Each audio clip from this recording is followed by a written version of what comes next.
বাংলাদেশ মানবাধিকার ব্যুরো একজন সদস্য হিসেবে পরিচিত মাসুম হোসেনের বিরুদ্ধে সাম্প্রতিক সময়ে বিভিন্ন ধরনের গুরুতর অভিযোগ উত্থাপিত হয়েছে।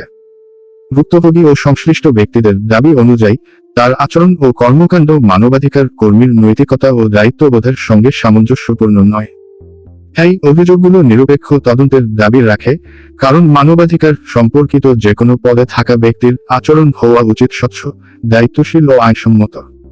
অভিযোগকারীদের দাবি, একজন গর্ভবতী মহিলাকে লাথি মারার মতো অমানবিক আচরণ রয়েছে, এক তরুণকে মারধর করে শারীরিকভাবে ক্ষতিগ্রস্ত করা, একটি যুবককে তার বোনের সাথে বিয়ে দিয়ে সেই ছেলের নামে মিথ্যা মামলা দিয়ে এই প্রক্রিয়াগুলোকে আরো জটিল করে তোলে, এবং প্রায় 3 লক্ষ টাকার কাছাকাছি হাতিয়ে নেয়ার অভিযোগ রয়েছে।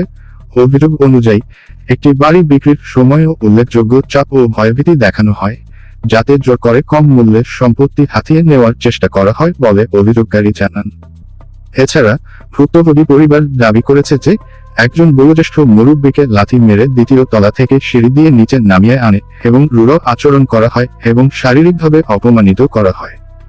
ব্যাংক থেকে 1,24,000 টাকা উত্তোলন করে আত্মসাৎ করার সম্পর্কেও প্রশ্ন তোলা হয়েছে, যা পরিবারের সদস্যদের মধ্যে উদ্বেগ সৃষ্টি করেছে। এসব অভিযোগের ফলে পারিবারিক সম্পত্তি বণ্টন, উত্তরাধিকার এবং সামাজিক সম্পর্কেও অস্থিরতা তৈরি হয়।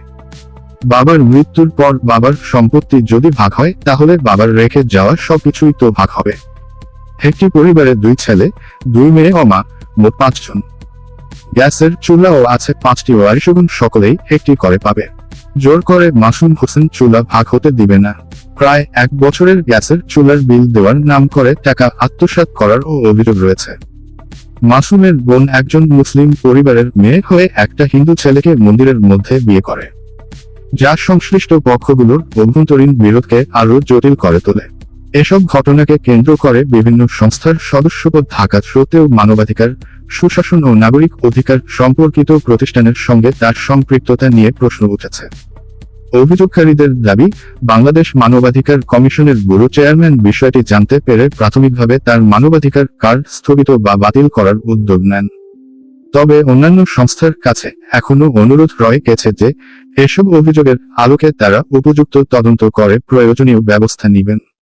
সকল অভিযোগই ভুক্তভোগী ও সংশ্লিষ্ট ব্যক্তিদের বক্তব্যের উপর ভিত্তি করে উপস্থাপিত, তাই একটি স্বাধীন, নিরপেক্ষ ও স্বচ্ছ তদন্ত অপরিহার্য। দর্শকবৃন্দ, আমরা কাউকে হ্যায় করা বা ব্যক্তিগত আক্রমণ করার জন্য এই ভিডিও করছি না, বরং সমাজে ন্যায় বিচার, স্বচ্ছতা এবং মানবিক মূল্যবোধ প্রতিষ্ঠার দাবি জানাচ্ছি। সত্য